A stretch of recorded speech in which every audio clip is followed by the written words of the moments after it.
செல்லிமா channel சார்பாக அனைவருக்கும் வணக்கம். இன்றைக்கி அவல் உருண்டை எப்படி செய்கிறதுன்னு பார்க்கலாம்.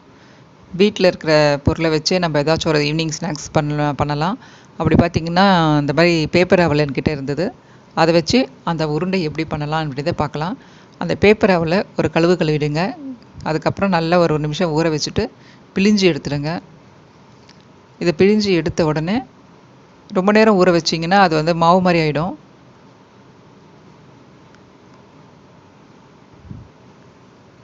இது கூட 2 ஸ்பூன் மைதா சேர்த்துக்கோங்க. இப்போ தேவையான அளவு உப்பு. இது கூட பொடியாக சாப் பண்ண இஞ்சி, பச்சை மிளகாய், வெங்காயம், கருவேப்பிலை இதை போட்டு நல்லா எல்லாம் ஒன்றா மிக்ஸ் பண்ணிக்கோங்க. இது உருண்டை பிடிக்கிற அளவுக்கு வரணும்னா கொஞ்சம் தண்ணி தெளிச்சுக்கோங்க.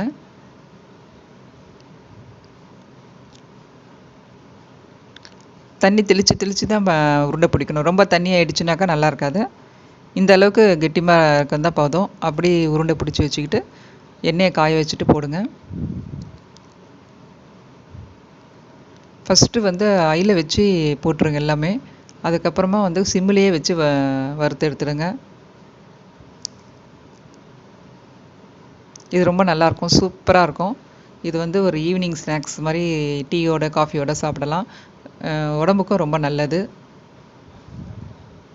நல்லா கிறிஸ்பியாக நல்லாயிருக்கும். நீங்கள் இதை செஞ்சு பாருங்கள், கமெண்ட்ஸில் சொல்லுங்கள்.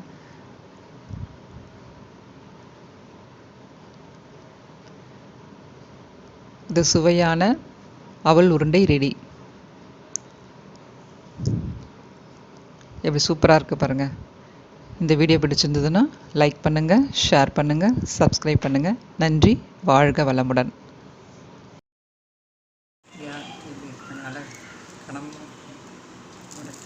சத்தம் கேட்குது.